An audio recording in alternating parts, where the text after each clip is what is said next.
So hello friends and welcome back. तो पिछले कुछ दिनों से बेबी डॉज कॉइन बहुत ही ज़्यादा ट्रेंडिंग में चल रहा है। इसकी बहुत ही ज़्यादा डिमांड भी इंक्रीज हो चुकी है मार्केट में। इसी हाइप और डिमांड की वजह से बेबी डॉज कॉइन ने रिसेंटली अपना ऑल टाइम हाई प्राइस भी अचीव कर लिया है, आप यहाँ पर देख सकते हो। और आने वाले कुछ दिनों में अगर बेबी डॉज कॉइन ऐसे ही ट्रेंडिंग में रहा तो ये एक और जीरो यहाँ से डिलीट कर सकता है। तो अब बेबी डॉज कॉइन इतना ज्यादा ट्रेंडिंग में क्यों चल रहा है, उसका एक ही रीजन है, वो है बाइनेंस लिस्टिंग। तो मार्केट में बहुत ही ज्यादा न्यूज फैल चुकी है कि जल्दी ही बाइनेंस लिस्ट करने वाला है बेबी डॉज कॉइन को अपने एक्सचेंज पर। और फिलहाल यही मार्केट में रीजन है जिसकी वजह से बेबी डॉज कॉइन में हमें एक प्राइस पंप देखने को मिल रहा है। बाइनेंस लिस्टिंग के अलावा लेटेस्ट अपडेट की बात करें तो बेबी डॉज कॉइन की लिमिटेड एडिशन एनएफटीज जल्दी ही लॉन्च होने वाली है। उसके अलावा बेबी डॉज कॉइन का सर्टेक ऑडिट भी कंप्लीट हो चुका है। तो ऑडिट कंप्लीट होने के बाद सर्टेक ने कुछ प्रॉब्लम्स मेंशन की थी बेबी डॉज कॉइन के कॉन्ट्रैक्ट में, तो वो सब प्रॉब्लम्स को बेबी डॉज कॉइन एड्रेस कर चुका है और सारी की सारी प्रॉब्लम्स इनकी सॉर्ट आउट हो चुकी है। तो अब baby doge coin Binance smart chain और इथेरियम की ब्लॉकचेन दोनों पे वर्क करता है, आप यहाँ पर देख सकते हो। इसके अलावा और कोई भी मेजर अपडेट नहीं है बेबी डॉज कॉइन को लेकर। तो अब मैं बात करना चाहता हूँ बेबी डॉज कॉइन की लिस्टिंग की। क्या बाइनेंस सच में बेबी डॉज कॉइन को लिस्ट करेगा अपने एक्सचेंज पर, और अगर ऐसा हुआ क्या प्राइस मूवमेंट हमें देखने को मिल सकती है बेबी डॉज कॉइन में। तो बाइनेंस का लिस्टिंग क्राइटेरिया बहुत ही सिंपल है मीम टोकन्स के लिए।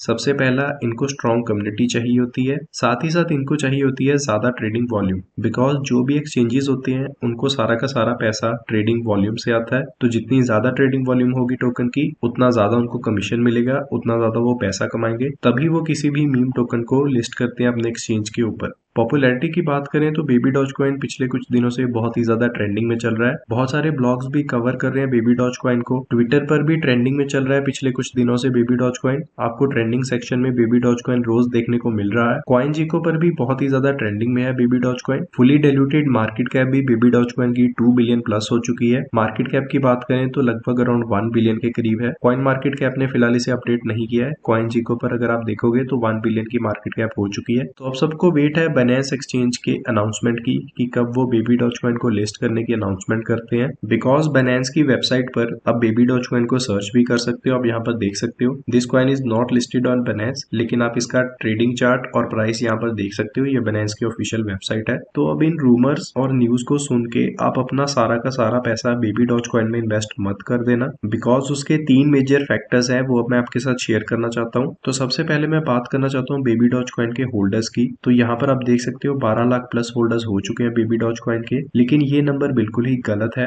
तो वो क्यों गलत है, उसका सबसे बड़ा रीजन है ट्रस्ट वॉलेट। तो बेबी डॉज कॉइन को ज्यादातर लोगों ने ट्रस्ट वॉलेट के थ्रू बाय किया हुआ है। और अगर आप ट्रस्ट वॉलेट में किसी भी टोकन को बाय करते हो जो टोकनॉमिक्स पे वर्क करता है, तो आपको पता है टोकनॉमिक्स पे आपको रिवॉर्ड मिलते हैं टोकन होल्ड करने के। और जब आप टोकन को अपने सेल करते हो तो आप सारे के सारे टोकन नहीं सेल कर पाते, आपके पास कुछ ना कुछ अमाउंट में टोकन रह जाते हैं। तो जो भी टोकन आपके वॉलेट में रह जाते हैं उनको होल्डर ही काउंट किया जाता है। तो ये जो नंबर है 12 लाख प्लस होल्डर्स का, ये बिल्कुल ही गलत है। फॉर एग्जांपल ये 8th अकाउंट है, इसके पास जो भी टोकन है, अगर ये इन टोकन्स को सेल करता है ट्रस्ट वॉलेट के थ्रू, तो जो पॉइंट के बाद होते हैं टोकन्स वो रह जाते हैं ट्रस्ट वॉलेट में, वो सेल आउट नहीं होते। तो जो टोकन सेल आउट नहीं होते उनको एज अ होल्डर ही काउंट किया जाता है। तो इसीलिए वो 12 लाख प्लस होल्डर्स की लिस्ट में शो होते हैं। तो इसीलिए जो होल्डर काउंट है वो 12 लाख का होल्डर काउंट नहीं है, इससे कम ही होगा बेबी डॉज कॉइन का होल्डर काउंट। तो इस बात का आप ध्यान रखना। तो ये एक ड्रॉबैक होता है टोकनॉमिक्स वाले टोकन्स का, इसीलिए जो सर्कुलेटिंग सप्लाई होती है वो कम कर दी जाती है ताकि वो अच्छे से ट्रैक कर पाए इन एड्रेसेस को। जैसे सेफपूल ने रिसेंटली अपने V2 टोकन लॉन्च किए हैं, तो V1 टोकन में भी ऐसे बहुत सारे अकाउंट्स थे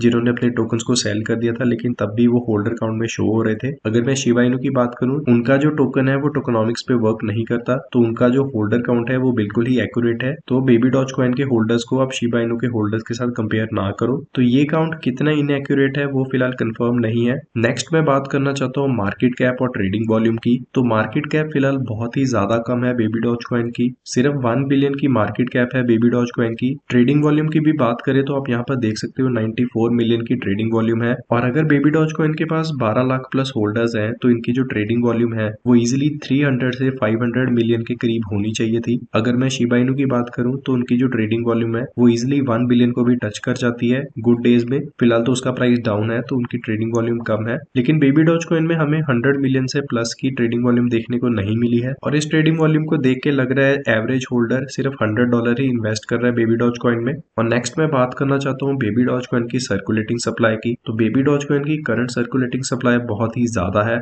164 क्वाड्रिलियन के करीब इनकी सर्कुलेटिंग सप्लाई है आफ्टर ऑल दी बर्न्स। और करंटली बेबी डॉज कॉइन दो टाइप से बर्न हो रहा है। सबसे पहला हो रहा है मैन्युअल बर्न, जो इनकी टीम है वो हर एक मंथ 5 क्वाड्रिलियन टोकन्स को बर्न करती है। और दूसरे जो बर्न हो रहे हैं वो हर ट्रांजेक्शन पे होते हैं। तो ट्रस्ट वॉलेट से अगर कोई भी पर्सन बाय या सेल करता है बेबी डॉज कॉइन को, तो उसमें 10% ये फीस चार्ज करते हैं जिसमें टोकन बर्न होते हैं। तो करंट सप्लाई को देखते हुए जो बर्न है वो बहुत ही स्लो चल रहे हैं बेबी डॉज कॉइन के।